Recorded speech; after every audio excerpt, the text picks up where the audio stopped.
Imaginez un tigre. Les tigres sont connus pour ces belles rayures qu'ils conservent toujours. Cependant, imaginez si les rayures du tigre pouvaient changer de taille, de position et de couleur de temps en temps. Magique, n'est-ce pas? Eh bien, c'est exactement ce qui se passe avec un titan de notre système solaire, Jupiter. Pourquoi et comment? Eh bien, les astronomes pourraient bien avoir la réponse. Alors voyons voir. Jupiter est une planète immense et fascinante. Lorsque vous regardez sa photo de loin, c'est comme voir un magnifique lever de soleil. Ici, nous avons toute une palette, des jaunes pâles crémeux au brun caramel, avec même quelques nuances de bleu. Jupiter est un astre époustouflant, composé principalement d'hydrogène et d'hélium, tout comme notre Soleil. Cependant, elle n'a pas rassemblé assez de matière lors de sa formation pour devenir une étoile. Au lieu de cela, elle est devenue une boule colossale de gaz qui pourrait contenir plus de 1300 terres à l'intérieur. Jupiter présente ces motifs intéressants de nuages sombres et clairs qui tournoient autour de la planète en bandes alternées, comme d'immenses rayures. Ces rayures sombres sont appelées bandes, et les plus claires sont appelées zones. À vrai dire, elle n'est pas unique en son genre. La Terre et Jupiter présentent toutes deux ces motifs dans leurs atmosphères. C'est juste que la Terre n'en a que quelques-uns, alors que Jupiter en a beaucoup plus. Pourquoi ces bandes sont-elles brunes et beiges ? Cela peut s'expliquer par la combinaison d'hydrogène, d'hélium et d'autres traces d'éléments dans l'atmosphère de la planète. C'est un peu comme mélanger différentes couleurs de peinture pour créer de nouvelles nuances. Ces bandes créent de magnifiques motifs à travers la surface de la planète. Bien, puisque Jupiter a une atmosphère imposante et un système météorologique similaire à celui de la Terre, elle connaît donc des tempêtes extraordinaires. Donc, même si ces bandes peuvent y sembler calmes et paisibles, elles font en réalité partie d'un système météorologique déchaîné. C'est comme une fête de tempête sans fin qui se déroule là-bas. Ces bandes et ces zones se déplacent dans des directions opposées autour de la planète. Les bandes tournent à rebours de la rotation de Jupiter, à contre-courant pour ainsi dire, tandis que les zones vont dans son sens. Et non seulement elles se déplacent dans des directions différentes, mais elles existent également à différentes altitudes dans l'atmosphère de la planète. Les bandes s'apparentent à des régions où les choses montent, comme des bulles dans une boisson gazeuse. Donc, le sommet des nuages à l'intérieur de celle-ci se trouve plus haut dans le ciel en comparaison du sommet des nuages dans les zones, qui sont donc plus enfoncées. Ainsi, même si la Terre et Jupiter possèdent cette similitude, leur météo est complètement différente. Ce serait comme comparer des pommes et des oranges. L'une des tempêtes les plus célèbres sur Jupiter est la Grande Tache Rouge. Mais pourquoi est-elle rouge? Eh bien, c'est un peu un mystère. Les scientifiques pensent que la tempête se situe à une altitude plus élevée que le reste de l'atmosphère. Cela signifie qu'elle reçoit une dose plus forte de lumière solaire. Imaginez-vous debout sur une colline, où le soleil brille plus fort sur vous par rapport au reste de l'environnement. De la même manière, la Grande Tache Rouge reçoit davantage de rayonnement du soleil. La tempête contient également dans ses nuages des composés chimiques spécifiques, tels que l'ammoniac et l'acétylène. Lorsque ces composés reçoivent ce rayonnement supplémentaire, ils réagissent d'une manière unique, donnant à la tempête sa couleur rouge distinctive, un peu comme des effets spéciaux dans un théâtre cosmique. Quoi qu'il en soit, ces rayures ont l'air stylées et tout, mais quel est le grand mystère qui les entoure? Eh bien, voyez-vous, un jour, les scientifiques ont décidé d'examiner les données provenant de l'intérieur profond de Jupiter, environ 50 km sous sa surface. Et après avoir jeté un coup d'œil au secret de Jupiter, ils ont remarqué quelque chose d'étrange. Quand ils ont observé Jupiter en utilisant un type de lumière spéciale, dite lumière infrarouge, les couleurs de ces bandes ont réellement changé. Les zones claires qui étaient pâles et crémeuses sur les images habituelles devenaient sombres dans la vue infrarouge. Quant aux bandes autrefois sombres, elles brillaient à présent vivement.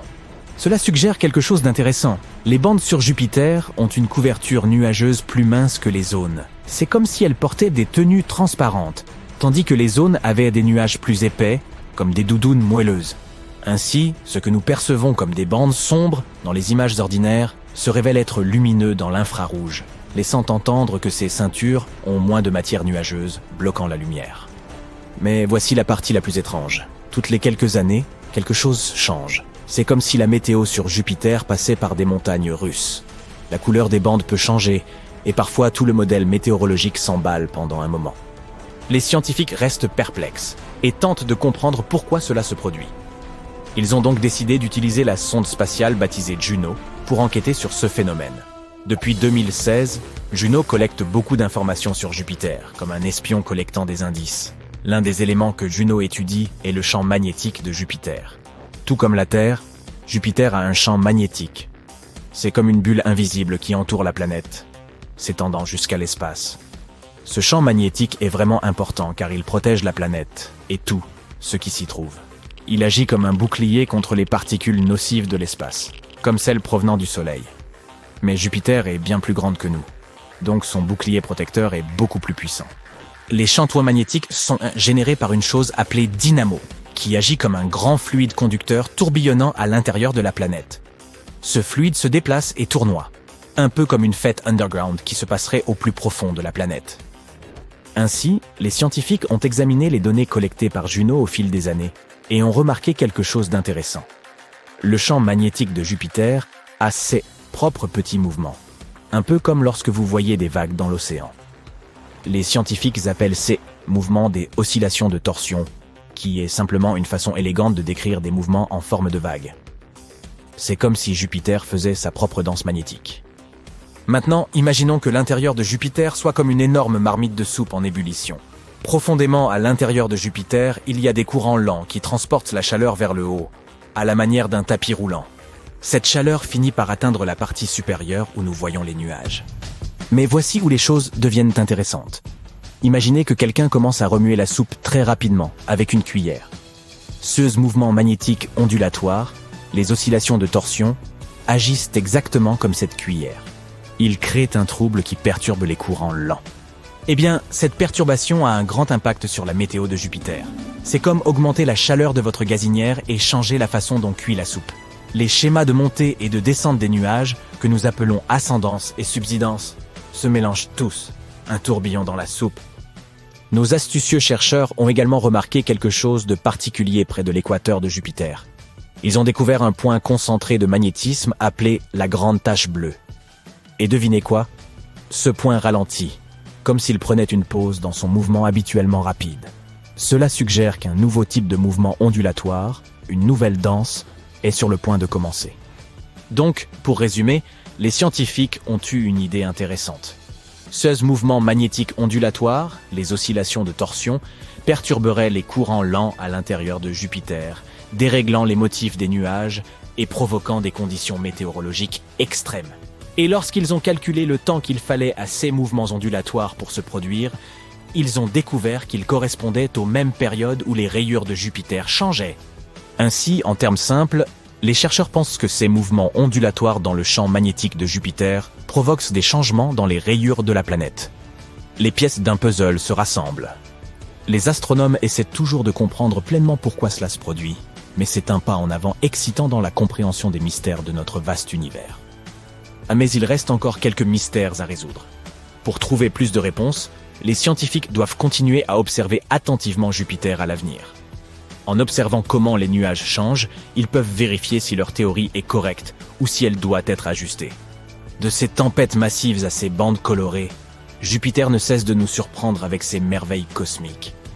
Elle ne scintille peut-être pas comme une étoile, mais elle brille intensément en tant que géante gazeuse, nous captivant par sa taille et sa beauté. Alors restez toujours curieux et gardez la tête dans les étoiles. Imagine que tu sortes de chez toi un matin et que tu vois non pas une, mais 2 étoiles briller dans le ciel. La première est notre bon vieux Soleil et l'autre est Jupiter. Mais comment une planète s'est-elle transformée en étoile? Et qu'arrivera-t-il à la Terre et à ses habitants? Avant de trouver la réponse à ces questions cruciales, nous devons revoir certaines des choses que nous savons sur Jupiter. La plus grande planète du système solaire est une géante gazeuse, ce qui signifie qu'elle est principalement constituée de gaz. En raison des différences de pression et de température, ces gaz se séparent en différentes couches. C'est ainsi que se forment les bandes rouges et blanches que l'on peut clairement observer au télescope depuis la Terre. Les températures à la limite de l'atmosphère de Jupiter sont insensées. Elles peuvent atteindre jusqu'à 720 degrés Celsius. La planète exerce également une immense attraction gravitationnelle. En 1995, la sonde Galileo a atteint l'atmosphère de Jupiter et l'a fendue à une vitesse de 170 000 km/h. Elle a subsisté à ces températures brûlantes et a entamé sa descente. Elle a continué d'avancer même lorsque les températures ont brusquement chuté et que la pression ainsi que la vitesse du vent ont augmenté drastiquement. Mais 58 minutes et 156 km après le début de l'exploration, les choses se sont gâtées. La pression équivalente à celle de 23 atmosphères terrestres et les températures toujours plus élevées ont eu raison de la sonde, qui a fondu avant d'être entièrement vaporisée sous l'effet de cette chaleur extrême. Si Jupiter décidait soudain de poursuivre sa croissance, elle deviendrait probablement une étoile. Et sa composition permettrait à cette planète de le faire sans problème. Il y a très longtemps, Jupiter a absorbé la majeure partie de la matière restante après la formation de notre Soleil. C'est ainsi qu'elle s'est retrouvée avec plus du double de la masse combinée de tous les autres corps du système solaire. Les composants de la planète sont les mêmes que ceux d'une étoile, principalement de l'hydrogène et de l'hélium. Mais Jupiter n'est tout simplement pas assez massive pour s'enflammer. Et si c'était le cas, elle se transformerait alors en un tout autre type de corps céleste, très probablement une naine brune.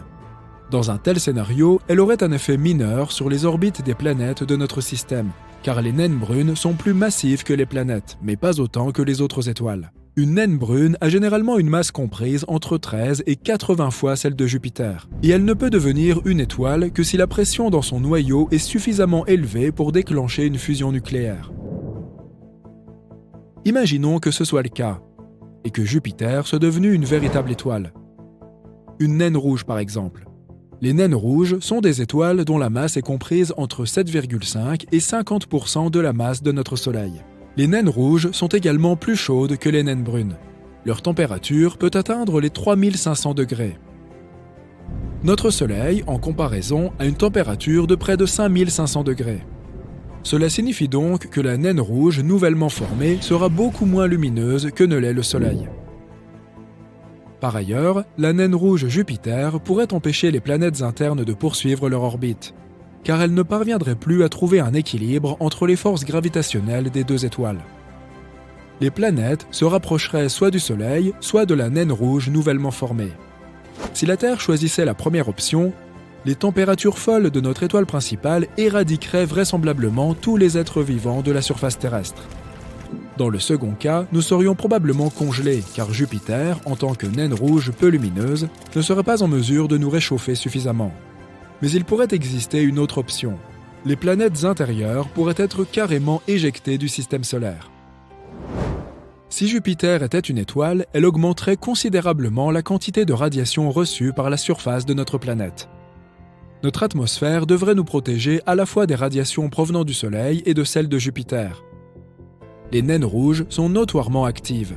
C'est pourquoi Jupiter, tout comme le Soleil, connaîtrait très probablement de fréquentes éjections de masse coronale. Il s'agit d'un terme scientifique pour décrire les grands nuages de plasma chargés d'électricité qu'une étoile libère à une vitesse fulgurante. Aujourd'hui encore, Jupiter a un impact significatif sur notre planète. La géante gazeuse est environ 318 fois plus grosse que la Terre. Cela signifie également qu'elle exerce une force d'attraction considérable sur notre propre planète. Sa gravité peut entraîner des changements dans notre orbite et des variations climatiques tous les 400 000 ans environ. Lorsque l'influence de Jupiter est la plus forte, la Terre connaît généralement des hivers plus froids, des étés plus chauds et des périodes d'humidité et de sécheresse plus intenses. De plus, si Jupiter se transformait en naine rouge, sa caractéristique la plus visible pourrait bien disparaître pour de bon. Je veux bien sûr parler de la Grande Tache Rouge. Il s'agit d'une tempête colossale qui fait rage dans l'hémisphère sud de la géante gazeuse. Sa partie la plus haute s'élève à plus de 8 km au-dessus du sommet des nuages environnants. Cette seule tempête est presque 2 fois plus grande que notre planète. En 2017, la sonde spatiale Juno de la NASA a réussi à collecter de nombreuses données sur la Grande Tache Rouge. Il s'est avéré que ce monstrueux cyclone s'enfonçait à plus de 320 km dans l'atmosphère de la planète. C'est 30 à 100 fois plus profond que n'importe quel océan sur Terre. Mais ces mesures sont très probablement imprécises, et les véritables racines de la tempête pourraient être encore plus profondes. La Grande Tache Rouge est plus froide que le reste de l'atmosphère. N'oublions pas que la température de Jupiter est de moins 170 degrés Celsius dans les couches nuageuses supérieures. En revanche, plus on se rapproche du noyau, plus il fait chaud. Étrangement, les températures les plus élevées jamais enregistrées dans la géante gazeuse se sont également produites dans l'atmosphère juste au-dessus de la Grande Tache Rouge. Elles étaient plus élevées que la température de la lave sur notre planète. Les astronomes pensent que les turbulences provoquées par la tempête pourraient produire des ondes gravitationnelles et sonores responsables de cette surchauffe. Mais la tempête elle-même est plus chaude en bas qu'en haut. Cela fait plus de 150 ans que l'on observe le tourbillon en mouvement sur Jupiter. Il y a quelque temps, les astronomes ont même prédit qu'il ralentirait progressivement et deviendrait plus petit, voire qu'il disparaîtrait complètement. Mais ça n'a pas été le cas. Après avoir analysé toutes les données recueillies à l'aide du télescope spatial Hubble, les chercheurs ont été déconcertés de découvrir que les vents à la périphérie de la tempête avaient en fait accéléré.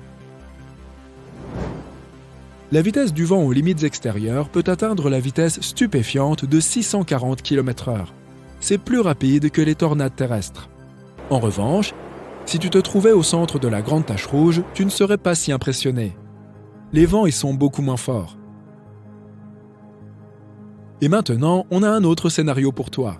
Et si Jupiter entrait en contact avec la plus petite étoile que nous connaissions? À présent, ces deux corps spatiaux se trouvent sur une trajectoire de collision. Et, gros spoiler, la Terre elle-même pourrait ne pas survivre à une telle rencontre. Voici donc cette minuscule naine rouge.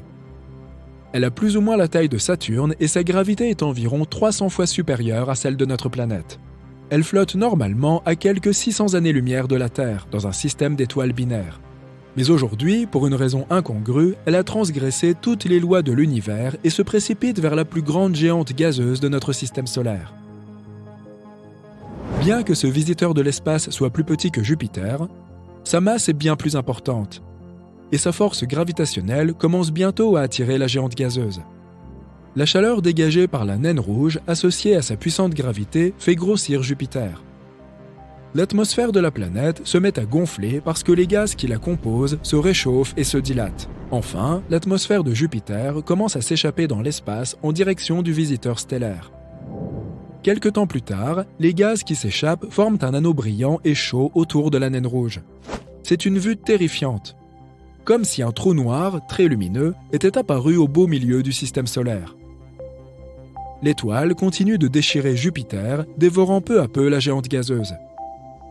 Et bientôt, la naine rouge l'engloutit complètement. Hélas pour elle, Jupiter n'a eu aucune chance. À la place de la géante gazeuse, nous avons maintenant une naine rouge entourée d'un anneau de gaz ardent. Et nous savons déjà à quel point cela risque de mal se terminer. Enfin, le mieux, c'est que ce scénario relève entièrement de la fiction. Ouf, ce n'est pas plus mal. Des milliards de personnes regardent le ciel. Leurs yeux reflètent une image fascinante. L'atmosphère de la planète est en train de changer. Le ciel bleu devient plus lumineux et prend une teinte bleu foncé. On dirait une goutte de peinture renversée dans un verre d'eau. Les oiseaux ont cessé de voler. Les animaux sont agités, car ils sentent qu'il se passe quelque chose. Des éclairs illuminent le ciel, qui prend une teinte orange vif. Voilà une représentation visuelle approximative de ce qui se passerait si le gaz de Jupiter se déversait sur la Terre. Mais voyons quels changements physiques et chimiques se produiraient dans notre monde. Tout d'abord, nous devons comprendre ce qu'est Jupiter et de quoi elle est composée. La plus grande planète du système solaire est une énorme boule de gaz. Environ 90% de ce gaz est de l'hydrogène, et les 10% restants sont de l'hélium. Bien sûr, il existe d'autres substances, mais leur quantité est insignifiante par rapport à l'hydrogène. Si vous entriez dans l'atmosphère de Jupiter et plongiez, vous voleriez tout droit vers le centre de la planète pendant très très longtemps. Les scientifiques ne savent pas exactement de quoi est composé le centre de Jupiter. Il se peut qu'il y ait là quelque chose de solide et de gigantesque. Quoi qu'il en soit, vous traverseriez principalement d'infinies couches bleues d'hydrogène en vous rapprochant de plus en plus du centre de la planète. Mais pourquoi ce gaz ne se disperse-t-il pas dans toutes les directions? C'est grâce à la gravité de Jupiter. C'est la masse de la planète qui retient tout ce gaz. Maintenant, voyons ce qu'est l'hydrogène. C'est l'élément chimique le plus simple et le plus courant, composé d'un proton et d'un électron. En termes simples, c'est un gaz universel qui peut stocker et fournir diverses formes d'énergie. 90% de tous les atomes de l'univers sont constitués d'hydrogène. L'hydrogène est présent dans de nombreux éléments, tels que l'eau, dans de nombreuses substances biologiques, dans l'énergie atomique et dans bien d'autres choses encore. Par conséquent, pour obtenir de l'hydrogène sous sa forme pure, on l'extrait de diverses substances à l'aide de réactions chimiques. L'hydrogène est présent dans nos fluides, nos articulations, nos os et nos muscles. Il assure le fonctionnement de notre corps et contribue à l'existence de la vie sur la planète. De plus, il ralentit le processus de vieillissement. Cependant, si notre planète recevait une dose importante d'hydrogène provenant de Jupiter, cela ne nous rendrait pas plus sains, plus jeunes ou plus forts. L'hydrogène n'est efficace qu'en combinaison avec d'autres substances. Pour en tirer profit, des processus chimiques complexes sont nécessaires. Qu'en est-il de l'hélium, qui est également présent sur Jupiter? Il est plus léger que l'air en raison de sa faible densité. C'est pourquoi les ballons remplis d'hélium s'élèvent naturellement dans les airs. Cette substance est utilisée en médecine pour traiter les maladies respiratoires et pour refroidir les aimants et les appareils d'IRM. Rien de grave ne se produirait si une quantité massive de ce gaz pénétrait dans notre atmosphère. Il se peut que nos voix deviennent un peu plus aiguës. L'hydrogène nous causerait beaucoup plus de problèmes. Imaginons qu'une force cosmique pousse Jupiter vers notre planète. Puis, pour une raison quelconque, le noyau de Jupiter disparaît. L'hydrogène et l'hélium commencent à s'échapper dans l'espace et à se diriger vers la source de gravité la plus proche, notre Terre. Le ciel devient d'un bleu plus intense. En cause, la liaison entre les molécules d'eau et les molécules d'hydrogène. La pression atmosphérique augmente. Les animaux deviennent fous. Et les gens ont des maux de tête. Quelques secondes plus tard, la pression disparaît car l'hydrogène s'enflamme facilement. La moindre étincelle peut déclencher une réaction en chaîne. L'hydrogène pourrait brûler toute l'atmosphère terrestre, composée d'azote, d'hélium, d'oxygène et d'autres gaz. Toute vie sur Terre serait anéantie en quelques secondes. Une quantité d'énergie colossale serait libérée. La température de la Terre serait seulement 2 ou 3 fois plus froide que celle du Soleil et presque 4 fois plus chaude que la surface de Vénus. Tous les océans s'évaporeraient dans un sifflement. La vapeur d'eau s'échapperait dans l'espace. La pression atmosphérique disparaîtrait, mais plus personne ne s'en soucierait. La planète ressemblerait à un immense désert brûlé. Mais que se passerait-il si l'humanité était préparée à un tel événement? Si personne ne grattait d'allumettes et que l'on remplaçait tous les métaux par du plastique ou du bois, malheureusement, cela ne servirait à rien. Il y a des millions de coups de foudre chaque jour dans le monde. Un seul d'entre eux suffirait à enflammer l'atmosphère et à détruire tous les êtres vivants. Il nous faudrait trouver un moyen d'empêcher complètement la foudre. Mais cela poserait un autre problème. La foudre est nécessaire à notre monde. Elle maintient l'équilibre électrique de la planète. Mais c'est un sujet pour une autre vidéo. Heureusement, il n'y a aucun risque que les gaz de Jupiter se déversent un jour dans l'atmosphère de notre planète, car cette géante est trop loin de nous et son noyau ne disparaîtra pas. Mais que se passerait-il si vous vous rendiez sur cette planète et jetiez une allumette dans son atmosphère? Absolument rien. L'allumette s'éteindrait dès qu'elle quitterait votre vaisseau spatial. Le feu ne brûle qu'au contact de l'air. Or, l'atmosphère de Jupiter contient trop peu d'oxygène. De plus, il est contenu dans des molécules d'eau, ce qui contribue à empêcher toute possibilité d'ignition. Mais que se passerait-il si notre planète devenait elle-même une géante gazeuse comme Jupiter? Pour cela, il faudrait à la Terre une gravité énorme. Jupiter retient tous ces gaz grâce à son poids colossal. Elle est plus lourde que toutes les planètes du système solaire réunies et 100 fois plus lourde que la Terre. Imaginez donc ce qui se passerait si le noyau de notre planète commençait à grossir et à gagner en masse. Tous les êtres vivants disparaîtraient en raison de la pression immense. La Terre deviendrait le corps spatial le plus lourd du système solaire, après le Soleil, bien entendu. Cependant, pour les autres planètes, cela ne changerait pas grand-chose. La Lune, bien sûr, serait affectée. La gravité accrue de la Terre attirerait notre satellite naturel et le déchirerait. La Lune se briserait en milliards de morceaux et formerait peut-être un anneau autour de notre planète. La Terre ressemblerait à une nouvelle Saturne. Et si Saturne avait autrefois été similaire à la Terre? Et si la vie avait jadis prospéré à sa surface? Elle était peut-être une belle planète avec des océans, des forêts et des montagnes. Mais quelque chose a mal tourné et son noyau a augmenté en masse. Son atmosphère a commencé à se dilater et à modifier la gravité des satellites voisins. Ceux-ci se sont effondrés et ont formé une immense ceinture d'anneaux.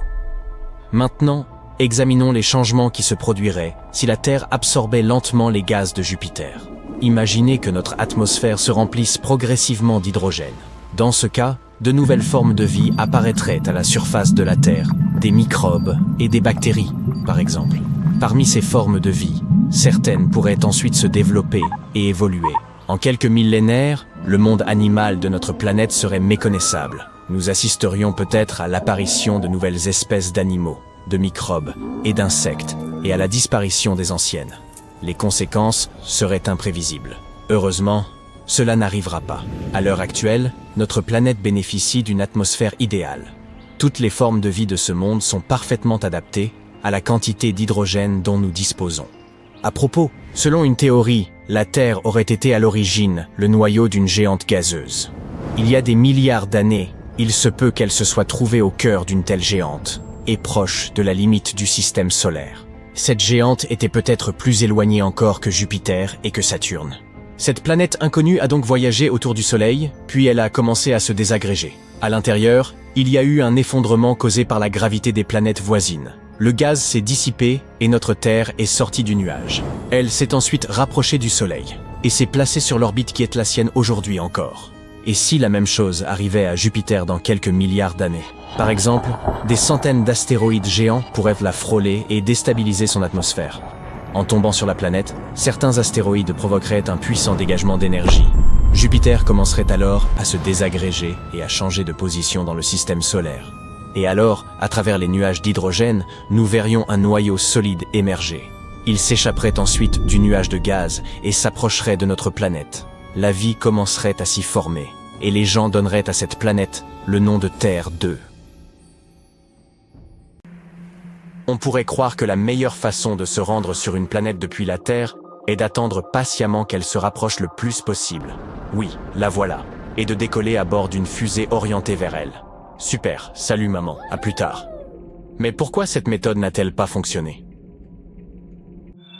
Tout d'abord, les planètes, y compris la nôtre, se déplacent constamment sur leur orbite elliptique à une vitesse de plusieurs dizaines de kilomètres par seconde. Votre fusée aurait donc besoin d'être placée sur une orbite elliptique, n'est-ce pas? C'est un peu comme viser une cible mouvante avec une fléchette ou organiser une fête surprise pour un ami. Vous ne voudriez pas crier « surprise » au mauvais moment. De même, lorsque nous envoyons des véhicules spatiaux vers d'autres planètes, nous souhaitons utiliser le moins d'énergie possible. Et pour atteindre n'importe quelle planète de la manière la plus simple, vous avez besoin d'une astuce spéciale qu'on appelle orbite de transfert de Hohmann. Imaginons que vous souhaitiez vous rendre sur Mars. Vous devez attendre que la Terre et la planète rouge soient dans les bonnes positions afin de ne pas vous perdre ou de ne pas tomber en panne de carburant à mi-chemin. Un voyage utilisant une orbite de transfert de Hohmann prendrait environ 259 jours. En effet, l'orbite de transfert entre la Terre et Mars prend 517 jours, et le voyage vers Mars correspond à la moitié de cette orbite. Mais ne pourrait-on pas voyager plus vite? Oui, mais cela nécessiterait beaucoup plus de carburant, ce qui compliquerait le lancement, car la fusée serait trop lourde.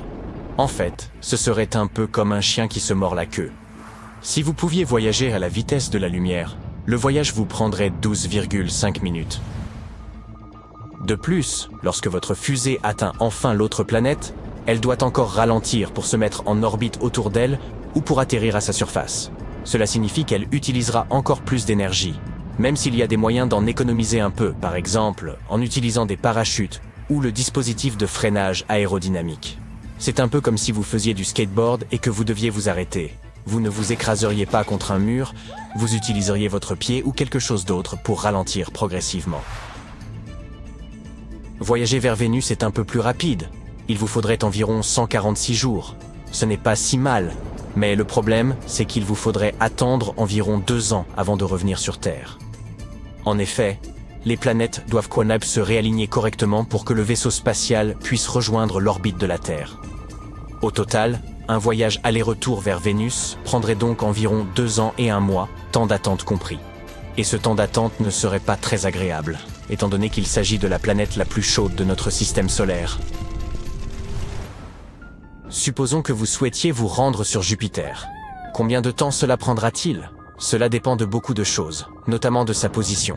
De plus, à quelle vitesse voyageriez-vous? Si vous voulez utiliser le meilleur de la technologie actuelle, Sachez qu'il a fallu un peu plus d'1 an au vaisseau spatial le plus rapide jamais construit, New Horizons de la NASA, pour atteindre Jupiter. Mais n'oubliez pas que la mission de New Horizons n'était qu'un simple survol. La sonde ne s'est pas mise en orbite autour de Jupiter. Si vous vouliez rester en orbite et explorer Jupiter de près, cela prendrait beaucoup plus de temps. Il ne s'agit donc certainement pas d'un voyage d'un week-end. Avec le transfert de Hohmann, il vous faudrait plusieurs années pour atteindre Jupiter. En effet, le transfert de Hohmann consiste à transférer un objet d'une orbite à une autre. Jupiter se trouve sur une orbite plus élevée que celle de notre planète. Ainsi, pour effectuer le transfert, votre fusée devra emprunter une trajectoire qui l'amènera à dépasser l'orbite de notre géante gazeuse. La fusée doit donc accélérer lorsqu'elle se rapproche de Jupiter pour éviter de retomber vers le Soleil, puis ralentir lorsqu'elle dépasse Jupiter pour éviter de s'envoler dans l'espace. C'est un peu comme quand une voiture accélère pour gravir une colline et ralentit pour redescendre de l'autre côté. C'est ainsi que la sonde utilise la gravité de Jupiter pour se mettre en orbite autour de cette planète. Il est difficile de déterminer la distance exacte entre Jupiter et la Terre. Elles tournent toutes deux autour du Soleil en suivant des trajectoires ovales différentes. Parfois, elles sont très proches l'une de l'autre, et d'autres fois, elles sont très éloignées. En bref, elles jouent constamment au chat et à la souris. Mais en moyenne, elles se trouvent à 714 millions de kilomètres l'une de l'autre. Lorsque Jupiter est à sa distance maximale de la Terre, elle se trouve à 967 millions de kilomètres. Cela équivaut à faire 24 000 fois le tour de la Terre. Mais si vous pouviez vous rendre sur Jupiter à la vitesse de la lumière, vous y arriveriez en à peu près 40 minutes. Il y a un engin spatial très rapide dont nous devons parler, la sonde solaire Parker. Imaginez que vous vous trouviez sur des montagnes russes dernier cri qui se déplacent à des vitesses incroyables et même difficilement concevables. Ces montagnes russes seraient en fait notre sonde solaire Parker, qui se rapproche de plus en plus du Soleil, battant au passage des records de vitesse. Lors de son 10e survol du Soleil en novembre 2021, la sonde solaire Parker a réussi à atteindre une vitesse maximale de plus 586 000 km/h. Cela équivaut à faire le tour de la Terre en quelques minutes seulement. Et écoutez bien, lorsque l'engin en question se rapprochera encore plus du Soleil en décembre 2024, il devrait atteindre une vitesse de 690 000 km/h. Mieux vaut donc manger léger avant de se lancer dans un tel voyage. Imaginons que vous soyez à bord de la sonde solaire Parker et que vous souhaitiez faire un détour pour visiter Jupiter. Si vous pouviez voyager en ligne droite à la même vitesse que cette sonde lors de son 10e survol, il ne vous faudrait que 42 jours pour atteindre Jupiter quand son orbite est proche de la nôtre. À une distance moyenne, cela prendrait environ 51 jours. Vous devez également tenir compte de la durée de votre voyage. Votre fusée peut arriver sur une planète de deux manières, soit en se mettant en orbite autour de la planète, soit en la survolant très rapidement. Si le vaisseau spatial doit se mettre en orbite, il doit ralentir à l'approche de la planète. Imaginez qu'il soit happé par la gravité de la planète et qu'il commence à tourner autour d'elle. Mieux vaut donc ralentir à l'arrivée. Cela signifie qu'il faut brûler beaucoup de carburant supplémentaire et cela rend le voyage plus long. Voici quelque chose d'intéressant. Pour voyager plus vite, nous pouvons utiliser ce que l'on appelle l'assistance gravitationnelle. Cela signifie que nous utilisons la gravité des planètes et d'autres objets dans l'espace pour nous donner un petit coup de pouce et accélérer notre précieuse fusée. C'est ainsi que les sondes Voyager ont pu se rendre jusqu'à Saturne et au-delà. Mais même avec une assistance gravitationnelle, il faut encore beaucoup de temps pour voyager vers d'autres étoiles. Par exemple, l'étoile la plus proche de nous est Proxima Centauri, et elle se trouve à 4,2 années-lumière. Changeons maintenant de méthode pour faire une comparaison avec les exemples précédents. Si nous voyagions à la même vitesse que Voyager 1, il nous faudrait 75 000 ans pour l'atteindre. Si vous préférez vous rendre sur Uranus, sachez que la distance peut atteindre 3 milliards de kilomètres en fonction de l'endroit où se trouvent les planètes sur leur orbite. Voyager 2 a mis environ 9,5 ans pour atteindre Uranus. Mais Uranus est froide, et en tant que géante de glace, elle n'a même pas de véritable surface où atterrir. De toute façon, la majeure partie de la planète est constituée de fluide tourbillonnant. Non seulement vous n'auriez nulle part où atterrir, mais votre fusée aurait du mal à traverser l'atmosphère d'Uranus sans encombre. Les températures et les pressions y sont extrêmes et détruiraient rapidement votre précieux vaisseau. Imagine un monde immobile et glacé. Un monde ancien, vieux d'environ 4,5 milliards d'années. Les rayons du soleil le réchauffent à peine et il est recouvert d'une épaisse couche de glace. Ce monde est plus petit que notre Lune, mais un peu plus grand que Pluton. Il s'agit d'Europe et c'est le 6e satellite de Jupiter et l'une des plus grosses lunes du système solaire. Mais le plus intéressant au sujet de ce monde, c'est qu'il pourrait abriter la vie. Les astronomes se sont penchés avec intérêt sur Europe à la recherche de formes de vie. Cette lune possède en effet un immense océan d'eau salée d'une profondeur de 65 à 160 km. Il est certes caché sous une couche de glace d'une épaisseur estimée entre 16 et 32 km. Mais cette lune n'en demeure pas moins potentiellement habitable. Les astronomes nous disent que des panaches d'eau jaillissent des fissures dans la couche de glace et projettent le contenu de cet océan dans l'espace. Bien sûr, il ne sera pas facile d'aller chercher des traces de vie dans de telles profondeurs, mais les scientifiques disposent déjà d'éléments indiquant qu'il existe des bassins beaucoup moins profonds, situés plus près de la surface. Ils pourraient même se trouver à moins d'1 kilomètre sous la glace. Ceci présente deux avantages. D'abord, la probabilité qu'il y ait de la vie sur Europe est accrue. Deuxièmement, si c'est vrai, cela facilitera le travail des futures missions dans leur recherche de formes de vie. Il est intéressant de noter que la découverte récente de ces bassins peu profonds est le fruit d'un pur hasard. Le scientifique qui dirige les recherches, Riley Kullberg, a assisté à une présentation faite par l'un de ses collègues spécialistes des planètes. Il y montrait une photo de double crête sur la surface d'Europe. Kullberg s'est alors souvenu qu'il avait vu des crêtes similaires sur Terre. De telles formations sont rares sur notre planète, mais elles sont très nombreuses sur Europe. Des travaux ultérieurs ont suggéré que les crêtes de cette lune pourraient résulter d'un cycle bien précis, similaire à celui de la Terre. Lors de ce cycle, l'eau liquide gèle puis dégèle à l'intérieur d'une couche de glace, un environnement soumis à une pression très élevée. La calotte glaciaire se déplace alors vers le haut de manière répétée, créant une structure à deux pics. C'est du moins ce qui se passe sur Terre. Si les choses sont similaires sur Europe, cela prouverait la présence d'eau peu profonde sur le satellite. Bien sûr, la température, la pression et la composition chimique sont différentes sur Europe. Et on n'en sait pas encore beaucoup sur la nature de cette glace. Les scientifiques ne savent donc pas quelle est la profondeur ou la taille des poches d'eau, ni combien de temps il leur faut pour geler. Mais ce qui est plus ou moins clair, c'est que l'environnement sous toute cette glace est protégé des radiations de Jupiter qui frappent la surface du satellite. Ce qui, bien entendu, augmente les chances d'existence de la vie sur Europe. Nous avons évoqué le fait que l'océan d'Europe pourrait être salé. La couleur rouge des traces visibles à sa surface pourrait être due à leur composition chimique. Il s'agit probablement d'un mélange gelé d'eau et de sel. C'est assez inhabituel. Une telle composition ne correspond à aucune substance connue ici, sur Terre. Quant aux taches jaunes à la surface d'Europe, il pourrait s'agir de chlorure de sodium. Tu connais cette substance sous le nom de sel de table. Des scientifiques ont essayé de recréer les conditions qui règnent sur Europe en laboratoire. Ils ont découvert qu'en combinant de l'eau, du sel de table, des températures glaciales et une pression élevée, ils pouvaient obtenir un nouveau type de cristal solide. Cette substance pourrait exister à la fois au fond de l'océan d'Europe et à sa surface. En dehors de ces quelques faits, les chercheurs ne savent pas grand-chose. Ils espèrent obtenir davantage d'informations d'ici à 2030. À cette date, la mission Europa Clipper, lancée par la NASA, atteindra probablement Europe. Cette mission effectuera plusieurs survols rapprochés et tentera de déterminer si une quelconque forme de vie peut y exister.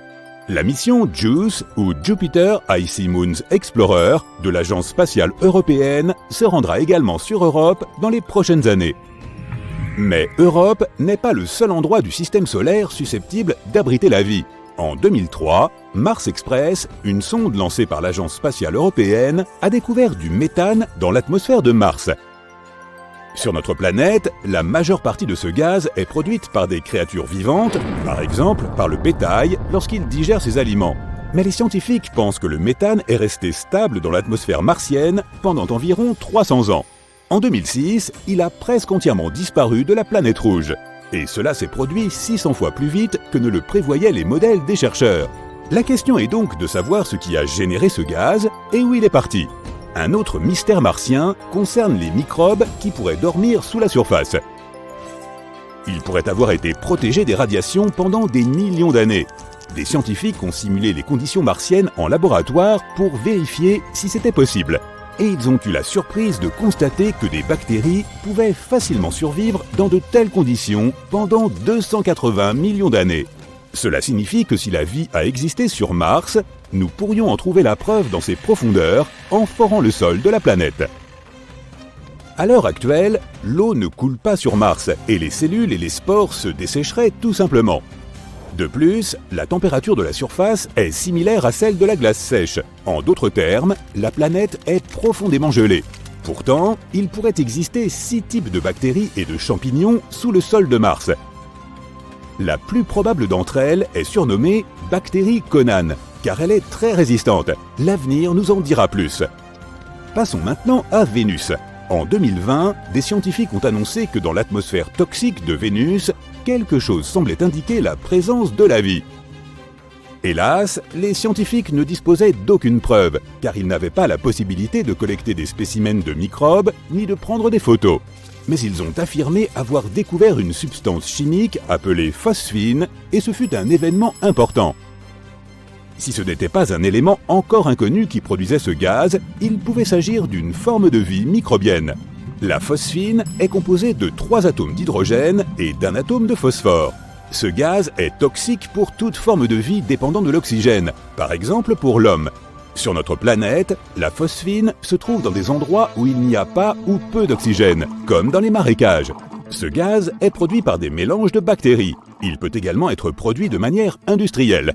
Mais il ne devrait pas y avoir de phosphine dans l'atmosphère de Vénus.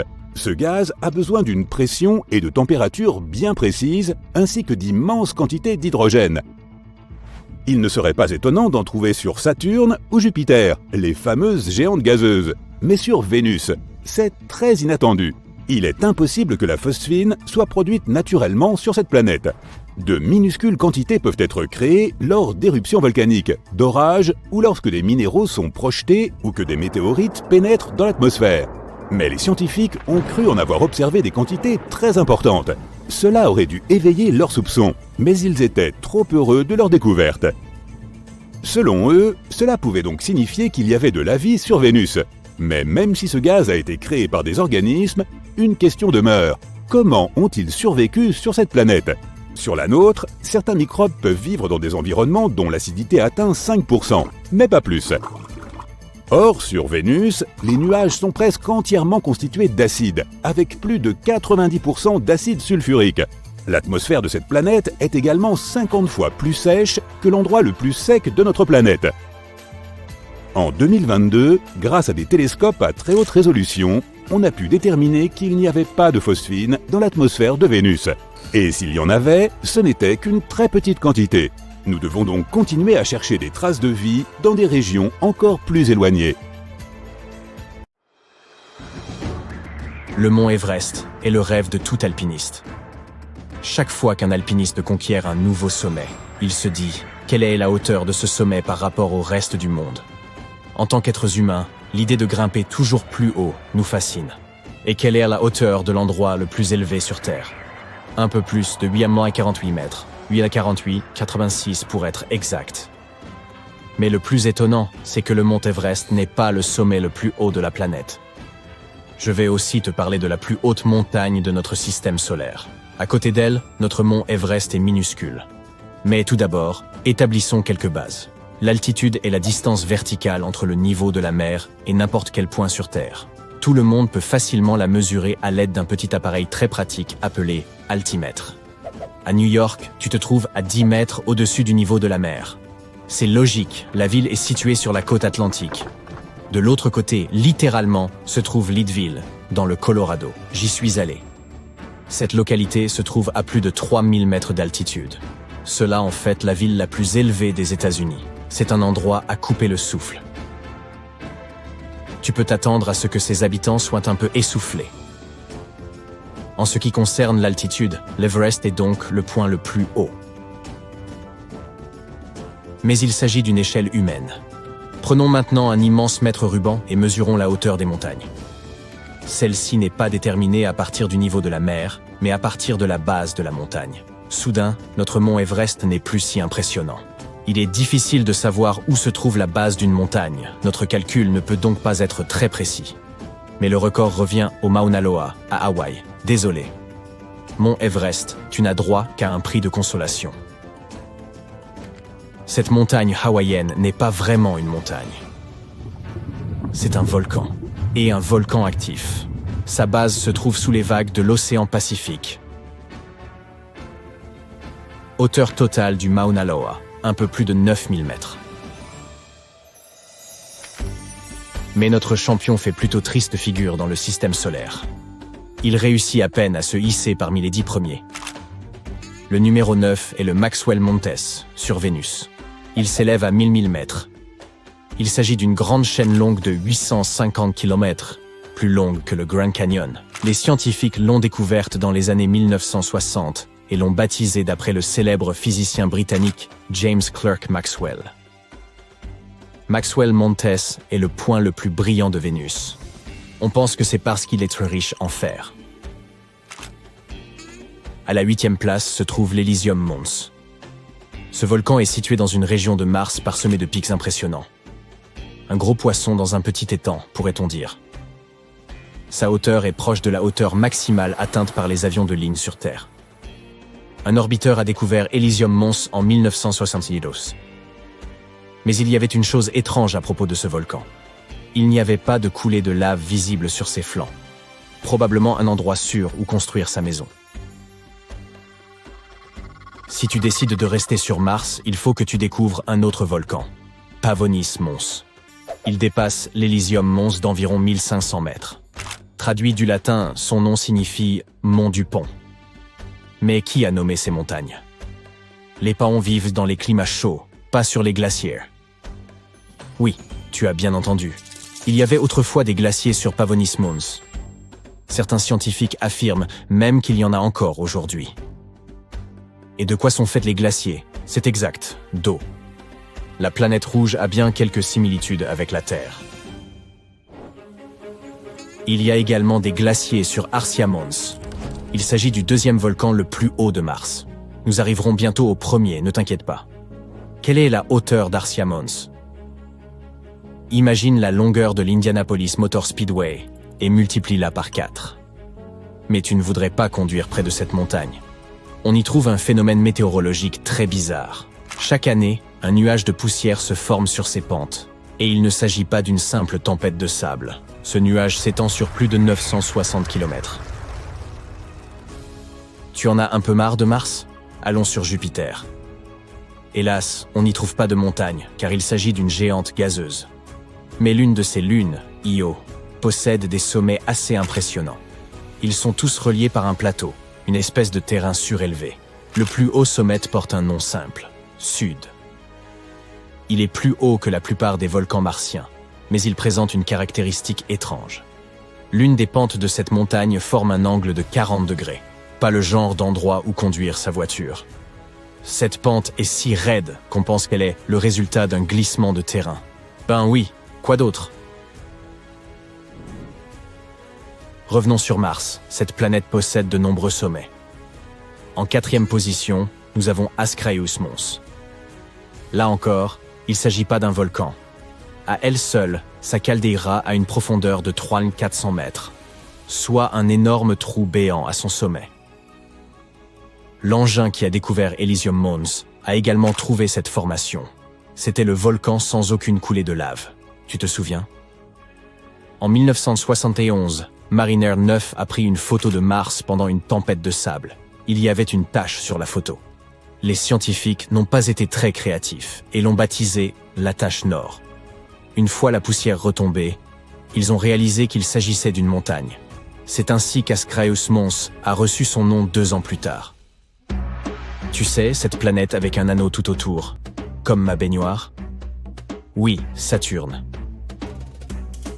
Nous ne nous intéressons pas à la planète elle-même, mais à l'une de ses lunes.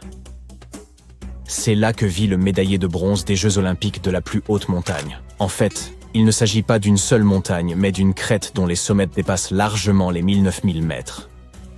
Cette crête longe l'équateur de la planète. Les autres planètes ont aussi un équateur. Ne crois pas que nous soyons si spéciaux. L'équateur est la ligne qui passe au milieu d'un corps céleste. Mais cette lune de Saturne est tout sauf ordinaire. Son cratère géant lui donne l'air de sortir tout droit de Star Wars. Rhea Silvia Mons arrive en 2e position. Et si je dis qu'elle arrive, c'est que c'est vraiment le cas. Tu vois, cette montagne ne se trouve pas sur une planète mais sur un astéroïde. Plus étrange encore, ce n'est pas une montagne mais un cratère d'impact. D'un diamètre de plus de 480 km, ce cratère est presque aussi large que l'astéroïde tout entier. La collision a dû être très violente. Je ne parle pas de la distance entre la base et le sommet de la montagne. Non, je parle de la distance entre la base du cratère et son sommet. C'est un trou géant. Tu pourrais y mettre 2 monts Everest et tu aurais encore de la place. Cette mégamontagne a 1 milliard d'années. L'impact qui a créé ce cratère a dispersé des débris dans tout le système solaire, et beaucoup d'entre eux ont fini sur notre planète. 5% de toutes les roches spatiales que nous trouvons sur Terre proviennent de cet astéroïde. Il est maintenant temps de dérouler le tapis rouge. La plus grande montagne de notre système solaire est Olympus Mons. Sa planète d'origine, Mars. Et quelle est donc sa hauteur? Retiens bien ça, près de 2000 mètres. C'est 30 fois la hauteur du Burj Khalifa, le plus haut bâtiment de notre planète. Et la taille totale de ce géant, sa superficie correspondrait en gros à l'Arizona. Olympus Mons serait très pratique pour s'orienter. Impossible de le manquer sur l'horizon. Mais c'est un doux géant. La pente moyenne de ses flancs est 6 fois plus faible que celle de l'escalator de ton centre commercial préféré. Une fois au sommet, tu ne verrais rien d'autre qu'un désert rouge et rocailleux, sur des kilomètres à la ronde. Les autres volcans martiens de la région sont également énormes. En moyenne, ils sont 10 à 100 fois plus grands que les plus grands volcans terrestres. Mais comment ces montagnes sont-elles devenues si grandes? Eh bien, contrairement à nos volcans, les volcans martiens ne bougent pas. Tu vois, Mars n'a pas de plaques tectoniques. Sur Terre, ces plaques se déplacent comme un tapis roulant, aussi vite que nos ongles poussent. C'est ainsi que se forment les chaînes de montagnes et les îles. Mais sur Mars, la lave jaillit toujours au même endroit. C'est pourquoi ces volcans grandissent sans cesse.